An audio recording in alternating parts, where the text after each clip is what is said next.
Bonjour à toutes et bonjour à tous. Dans cette vidéo, je voudrais revenir un peu vers vous par rapport aux élections, deuxième tour des élections législatives qui vont arriver dans 2-3 jours.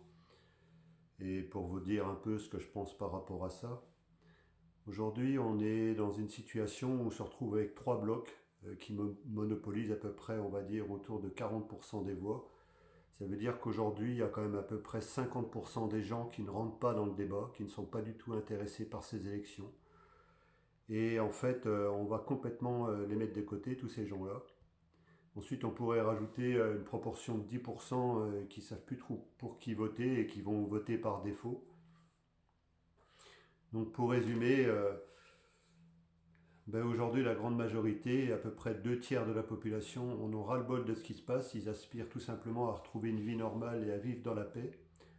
Et on a en face une catégorie de dirigeants, des pseudo-politiques, hein. N'oubliez pas que ce ne sont même pas des politiques, puisqu'on a affaire à des terrorismes d'État, des escrocs et tout ce qu'on veut, qui sont là seulement pour créer des tensions. Et quand je vois les réactions des partisans de la Macronie ou des partisans des RN ou partisans des LFI qui sont prêts à en venir aux mains entre eux, c'est gravissime ce qui se passe. C'est-à-dire on a affaire en permanence à des gens qui sont à la tête encore de structures pyramidales et qui sont seulement là pour créer du mal-être, créer des guerres, créer une psychose, créer des tensions entre les populations, tout simplement pour qu'ils puissent garder leur pouvoir. Alors il y en a qui disent que ça va être un tel qui va être Premier ministre, un tel qui va être Premier ministre. Moi ce que je vois c'est qu'il y a trois blocs aujourd'hui au niveau du gouvernement français et des institutions. Il y a trois gros blocs. Et en fait, ils sont seulement là pour diviser, parce que s'ils étaient là pour rassembler les populations, ils n'agiraient pas comme ça. Donc peut-être que je me trompe, mais que ce soit les LFI, les RN ou les macronistes, ils sont tous en recherche de pouvoir l'un ou l'autre. Les gens aujourd'hui croient qu'ils vont être sauvés en votant pour un de ces blocs-là. Pour moi, je ne vois pas où ça va être la différence. En plus, quand je vois le RN qui se sert des drapeaux bleu, blanc, rouge, ça n'appartient pas à un parti politique, le drapeau bleu, blanc, rouge, ça appartient à la population française, ça représente la nation française. Donc je ne vois même pas pourquoi des partis, quels qu'ils soient, récupèrent le drapeau bleu, blanc, rouge pour les mettre en avant par rapport au RN, par exemple. C'est gravissime ce qui se passe. Alors moi, je m'en fiche, en finalité, que ce soit le RN, que ce soit les FI, que ce soit le clan macroniste, j'ai envie que ça change, c'est sûr. Mais je m'en fiche de ces gens-là parce qu'en fait, pour moi, c'est tous des rigolos. Ensuite, derrière ces grands groupes-là, on retrouve des plus petits groupes comme Asselineau, comme les communistes, Roussel, je crois, comme Philippot, comme un autre degré, le capitaine Juvin. Alors, s'ils ne sont pas là pour diviser, je me pose des questions. Mais en tout cas, s'ils sont là pour rassembler, je m'adresse encore une fois à des gens comme Asselineau, Philippot, Dupont-Aignan ou d'autres, et le capitaine Juvin. Si vous étiez là pour rassembler, pourquoi est-ce que vous, des personnes comme moi, vous les méprisez? Parce qu'on est soi-disant des petits partis, et que vous, vous êtes un gros parti et que vous représentez à peine 1% des votants, et vous considérez comme un gros parti. Alors bien sûr que nous, on n'est pas existant, on n'existe pas aujourd'hui par rapport à vous, mais ça s'appelle du mépris. C'est-à-dire être incapable de discuter avec des personnes comme moi ou d'autres qui sont à la tête de petits collectifs ou de petits partis politiques, c'est gravissime. C'est-à-dire que vous méprisez des personnes comme moi. C'est grave, je vous le dis que c'est extrêmement grave. Parce que si vous vouliez rassembler tous les Français, vous seriez en train de parler avec des personnes comme moi et vous ne les auriez pas ignorés à chaque coup que j'ai essayé de prendre contact avec vous. Donc c'est même pas les gens de vos partis qui c'est le problème. C'est que vous êtes à la tête d'une pyramide, les personnes que je viens de citer, et vous avez un problème avec votre ego, c'est-à-dire que vous acceptez personne à votre hauteur, c'est-à-dire tout le monde derrière.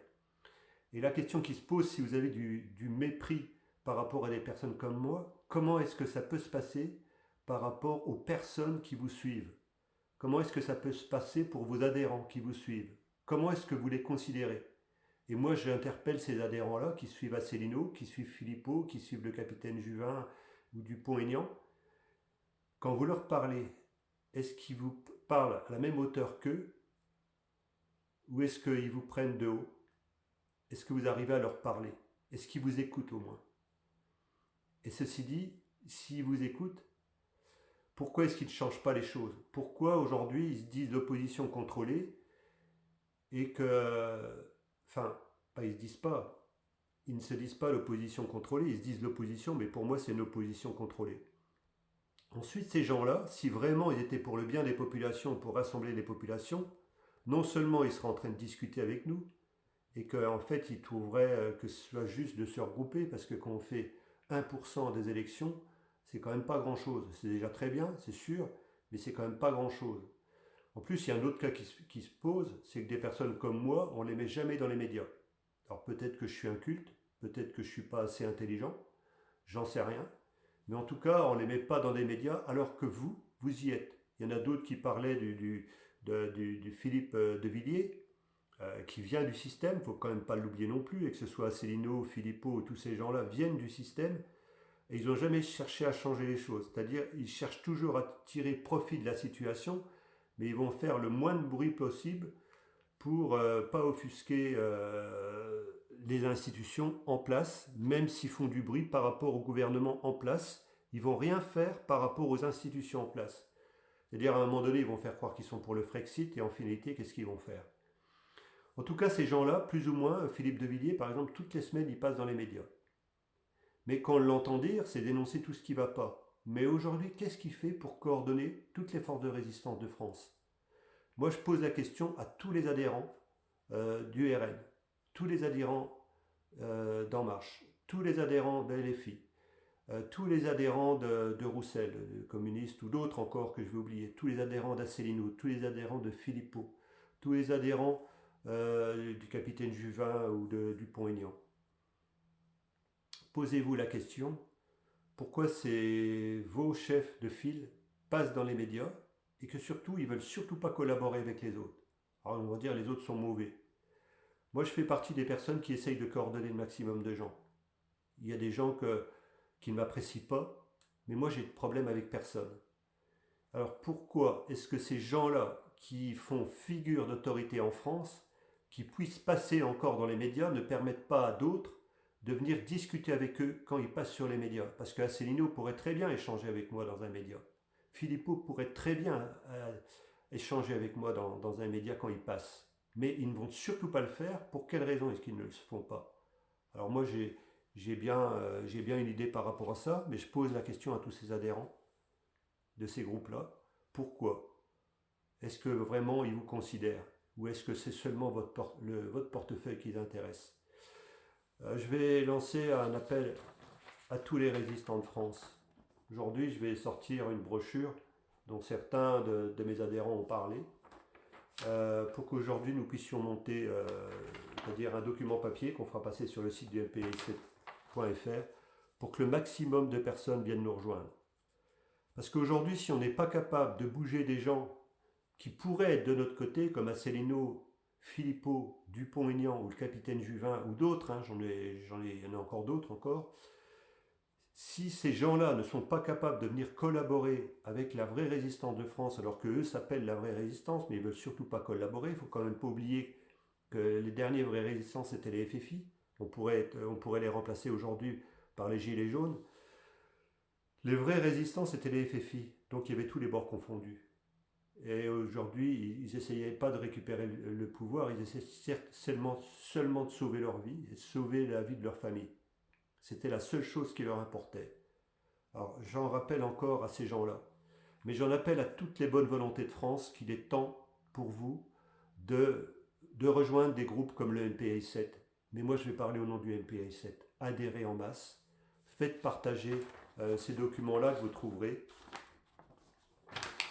C'est un document c'est pas un document officiel pour l'instant parce qu'il n'a pas été fait, mais il y aura un document de téléchargement sur le site pour partager, distribuer par mail, par visuel, les distribuer comme des tracts à des gens qui pourraient adhérer au MPI7 et faire grossir les rangs du MPI7. Si demain on était des centaines de milliers, on pourrait porter la voix un peu partout en France, dans des prises de parole un peu partout en France et tôt ou tard passer dans les médias et monter en puissance. Aujourd'hui, ce qu'il faut prendre conscience que les seules choses qui intéressent les gens qui nous gouvernent et ceux qui sont à la tête des élites, des pouvoirs constitutifs, on a l'impression que c'est seulement la guerre et seulement leur intérêt personnel qui les intéresse. Aujourd'hui, l'enjeu est beaucoup plus grave. On est dans un point de bascule. Et moi, j'appelle toutes les personnes qui aspirent à retrouver une vie normale et à retrouver la paix à venir rejoindre le collectif du mpi7.fr.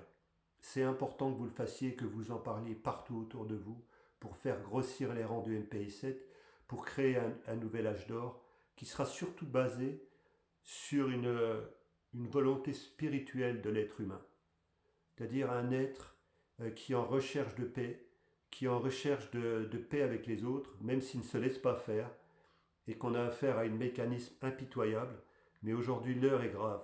Donc j'en appelle à tout un chacun, à tous les adhérents du MPI7 de parler, de ne plus oser parler, de plus oser ne pas parler du MPI7 partout en France, pour que que des voix comme les miennes puissent être prises en compte.